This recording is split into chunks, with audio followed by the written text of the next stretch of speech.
Hi, I'm Petra from Serbia, and I have an extremely rare condition where my aging process is much slower than that of regular people. Like when I was 6 years old, I looked like a dumb 2-year-old toddler, which made people treat me like one. And things got even worse as a teenager. But before I continue, click like and subscribe. Because of my condition, my parents decided to homeschool me till I was a bit older. I only got to hang out with other kids at the playground, and I'd get picked on all the time because I looked so much smaller than everybody. Once, when I was about 8 years old, I was playing on the slides in the park when a worried-looking woman came running to me. Sweetie, are you lost? No. Oh, poor baby. Probably can't understand a thing. You must be so scared. Do I look scared? And I'm not a baby. But she wasn't even listening to me. And before I knew it, she was calling over a policeman from the street. We have a missing child here, officer. Please, help her find her mommy and daddy. Despite my protests, the policeman whisked me off to the station and started taking pictures of me for missing child posters. Oh my God, I know my parents' number and address. I live right across the street from the playground, and you guys kidnapped me. This was the beginning of many, many times my parents had to come get me from the police station. I finally joined school in the 7th grade. The minute I walked into the classroom, a girl elbowed me roughly and said, "I think you've lost your way, kid." Oh, if only I had $1 for every time I heard that, I would be a millionaire by now, and I wouldn't need to be in this school with dumb people like you. And with that, I pushed her aside and took my seat. When I did all the math problems correctly in the first lesson, the teacher called me over, looking all starstruck. Wow, Petra, you're a genius. Thanks. Why? Because you solved these algebra problems meant for 12-year-olds. But I am 12 years old. The teacher just giggled and then did something I hated.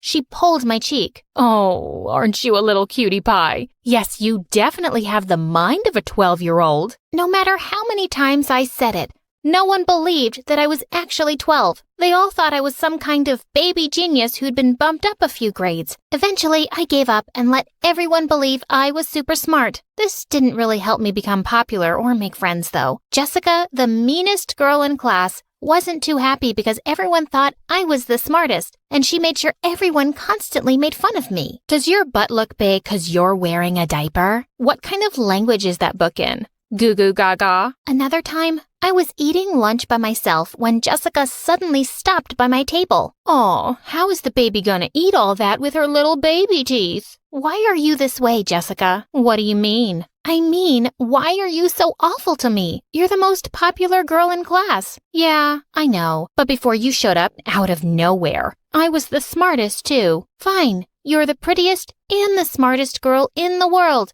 Can you leave me alone now, please? Sure, but let me mash everything for the little baby to eat first. And with that, she started pounding my food with her fist. OMG, you are such a psycho. And with that, I picked up the smushed piece of cake and flung it at her face. She picked up my glass of juice and dunked it on my head. And before we knew it, everybody joined in for fun and a full-scale food fight had broken out. We both got detention. And after that day, I found a corner in the little playpen for the kindergarten kids and basically had lunch there by myself the next 3 years. Until one day, Josh came and sat next to me. Josh had just joined our class a few weeks ago, and he was a total babe. With all the popular girls drooling all over him, I was sure he wouldn't notice someone like me, which is why I was pretty shocked to find him here. Why do you always have lunch alone? Is this your first time in high school? Of course, I don't expect someone like you to get it. He took my hand and looked deep into my eyes. I don't understand why someone as adorable as you is here either. I was so annoyed at how fast that made my heart beat. After that, Josh and I became really good friends. He'd always invite me to watch his football games and started coming over to my place for study dates. Since he'd joined so late, he needed to do a lot of catching up, and I was more than happy to help. I hated to admit it. I just had the biggest crush on him. The annual spring dance was around the corner, and it was all anyone could talk about at school. All the girls were yapping nonstop about their dresses and who they'd be going with. Of course, I was hoping Josh would ask me out, but when he didn't, I decided I didn't need to wait around like a sappy Disney princess. I'd ask him out myself. I bought tickets for the opening show of the new Avengers movie. Just as we were about to enter the theater, one of the cinema staff stopped me. Hey, little girl. You can't go in. That's a PG-13 movie. I'm almost 16. Here, look at my ID. We see fake IDs all the time, kid. Sorry, but I can't let you go. And with that, he pushed me out of line and refused to listen to me anymore. I can't believe this. Let's go then. Go? I mean, what's the point of wasting both the tickets? We'll still have dinner together, okay? And just like that, he turned and went inside. I was furious. I couldn't even go anywhere because he'd driven me here. When he finally came out after 3 hours, he was practically jumping with excitement. OMG, that was epic. Iron Man snapped his fingers and died, but he saved the world. He'd not only watched the movie without me, he'd ruined it for me completely. I thought maybe the rest of the evening would go a little better, but boy was I wrong. At the end of the meal, when the waitress brought us our fortune cookies, I looked over excitedly at Josh to open his and read the little note inside. Will you be my date for the spring dance, Josh? He looked up at me in complete shock. Petra,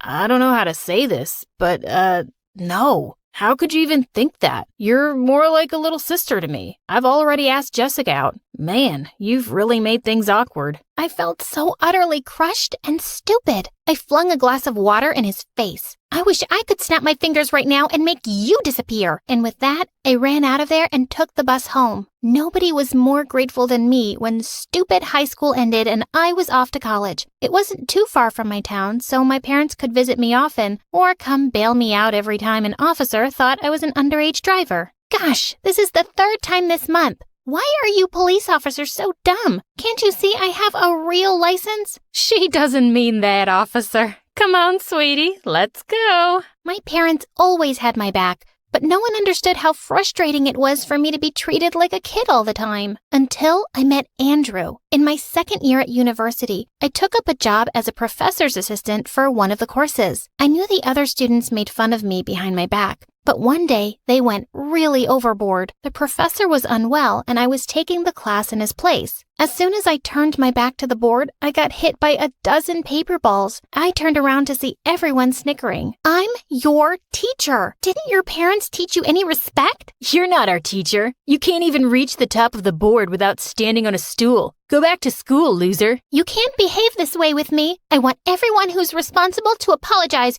right now. Or you'll do what? Go crying to your mommy? I'll fail you in every single assignment. You do remember I grade them, right? Oh no, I'm scared. Miss Petra, will you forgive me if I give you a lollipop? That's it. Get out. Happy to.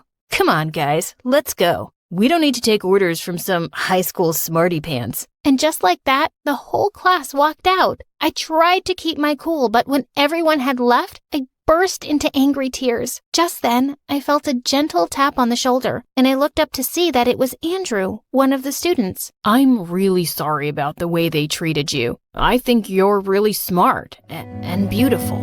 We became friends, and soon after, we started dating. He was just the sweetest guy, and even though he looked much older than me, he was never ashamed to hold my hand in public, even if it got us weird looks. A few weeks later, I had an internship interview in another city, and Andrew offered to see me off at the airport. Just as I was leaving, he took my hand. Good luck, babe. I hope you get it, but I'll really miss you. And with that, he pulled me in for our first kiss. My head was still spinning with joy when suddenly I saw a few policemen walking towards us. Sir, please move away from the kid. What's the problem, officer? We've recently had many reports of a gang kidnapping young girls, and you need to come down to the station with us to answer a few questions. Wait, what? He's not a kidnapper. He's my boyfriend, and I'm 20 years old. The policeman didn't listen to a word we said, and we were taken down to the station. My parents had to come down again with my birth certificate and baby pictures before they finally let us go. It turned out that the people at the airport had been making videos of the whole thing, and it had gone viral on social media, with people saying all sorts of mean things about me and Andrew. And to make things worse, the company I had an interview with wasn't happy that I didn't show up, so I lost the internship too. I was beyond furious now. I took to social media myself and posted a video talking about how I'd always been discriminated against because of the way I looked. The video went viral and I started receiving a lot of sympathy messages and support. The public pressure made the police issue an official apology, and the company even offered me the internship again. But my condition had really sparked an interest in the public, and I was being invited to tons of TV and online interviews. All everyone wanted to know was the secret of my youth. Soon enough, I realized that people envied me. One morning, I picked up the local newspaper from the door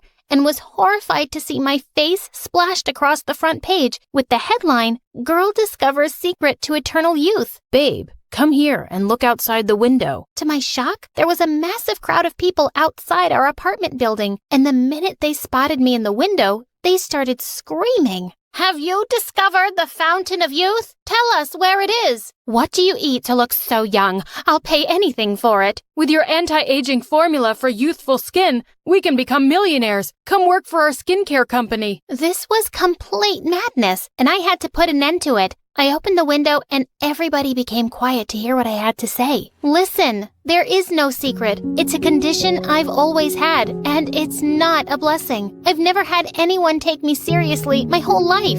I spent all of high school being bullied. My message to everyone is that we all need to learn to be happy in our own skins and accept everyone as they are. Thankfully, the message spread far and wide, and people didn't bother me again, but I still became pretty famous and was regularly called for talks on self-acceptance and against bullying. I'm married to Andrew now, and we have 2 young kids, and secretly, I really don't mind at all when someone says I don't look like a mom.